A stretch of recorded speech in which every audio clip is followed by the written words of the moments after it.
Hello everyone. Um, Update on Freedom Convoy protests, starting with the United States.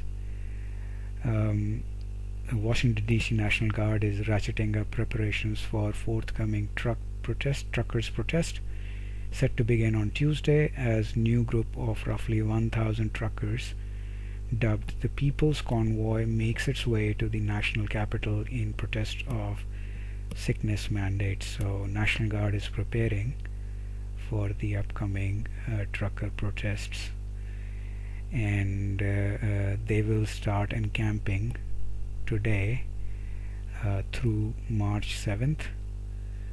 And they also, in separate notice, said that encampment may last longer than March 7th.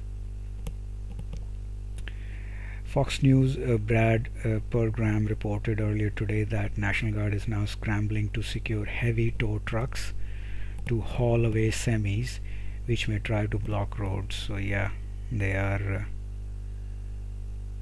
getting prepared with their tow trucks. Moving on, in crazy Canada, this is I covered it a little bit in my yesterday's vlog, but I want to emphasize the craziness of the situation, that Canada brought these emergency powers, or emergency act was invoked and implemented to clear the protesters, which has now been completed. Okay, so not only the Coots, the Ambassador Bridge, and all the other places where US and Canada trade happens, now they are open, along with the main Ottawa city protest. What's going to happen to these emergency powers? That's the real question we should be asking ourselves. And I said it in my yesterday's vlog. Looks like Canada will be in permanent emergency from here on. So by a vote of 185 to 151, the Canadian Parliament voted to approve Prime Minister Justin Trudeau's motion to invoke the Emergency Act. The vote is chilling given the fact that protest has ended and the roads have been cleared. 100%. And those emergency powers gives him that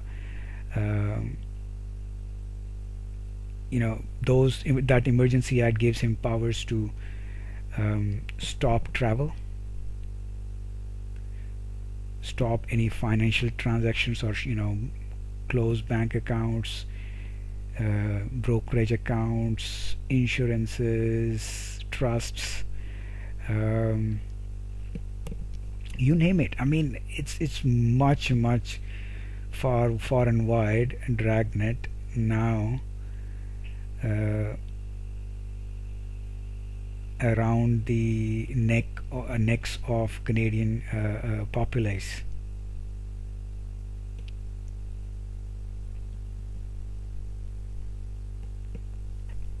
And I haven't been able to find out, and somebody please correct me here, I haven't been able to find out when these emergency powers will go away. Is there anything specifically mentioned anywhere in the act that these powers are going to be there for only weeks or 2 weeks and that's it? Or because from my understanding these have become kind of permanent. They have already mentioned, as I covered in my yesterday's vlog, they've already mentioned the financial powers. They have already planning on making it permanent, and probably already have made it. But other than financial also, because Emergency Powers Act is far, is insane. It provides insane powers to Prime Minister. Usually those powers are used during the war scenarios. And yeah, I'm not sure where does this stop, because this is really bad. because essentially it gives them emergency powers to, um, without any due process, without any law, um, do anything to any citizen anytime.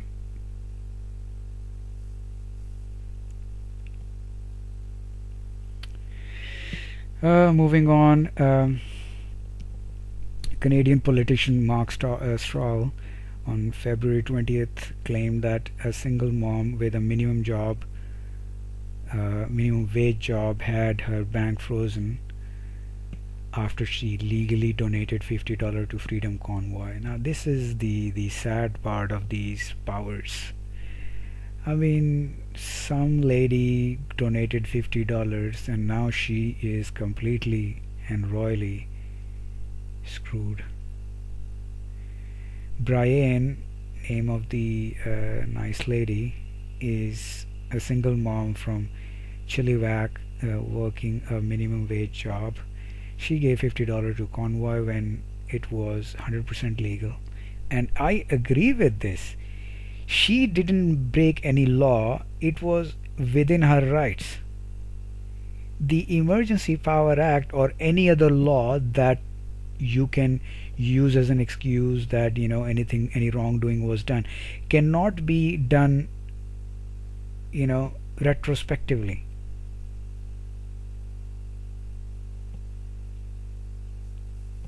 Or implemented from a past date.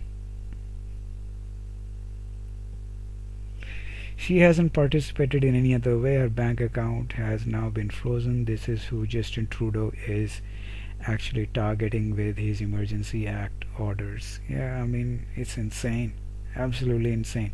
And I thought, I for a minute I had a feeling, and I shared it with everyone in one of my vlog, that I am hopeful that Canadians will be able to get their freedoms and liberties back.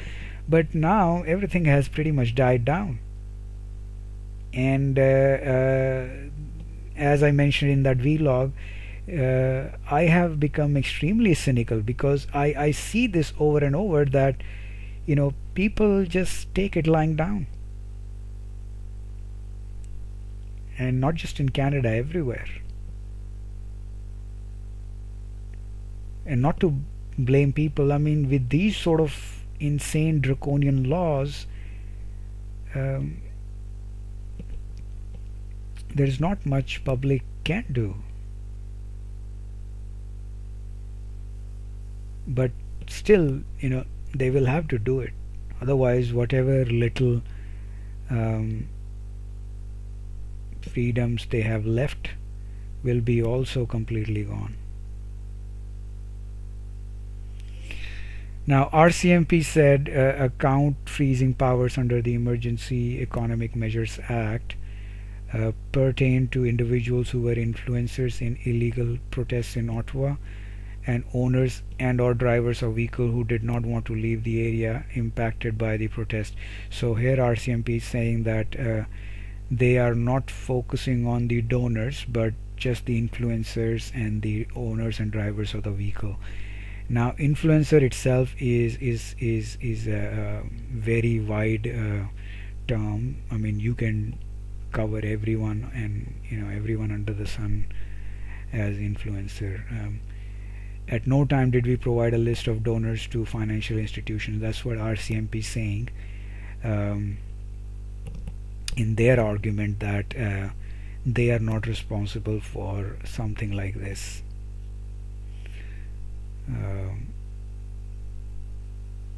So Mike Duhame, RCMP Deputy Commissioner of Federal Policing, announced on February 20th that police had frozen 206 financial products, including bank and corporate accounts of individuals and companies allegedly involved in ongoing protests in Ottawa. Duhame said at a news conference that RCMP had also disclosed the information of 56 entities associated with vehicles, individuals, and companies. Official also shared 253 Bitcoin addresses with virtual currency exchanges and froze a payment processing account valued at $3.8 million.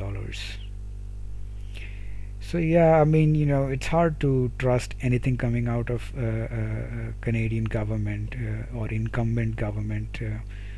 As per me, they are there for the power. I mean, these guys are just like Gestapo, um, and I don't buy their argument. Wouldn't surprise me that if these sort of actions are being taken, and just some poor soccer moms are being punished for no reason. Anyway, that's on Freedom Convoy protests. I'll keep you guys posted, and we'll see you in the next one. Bye.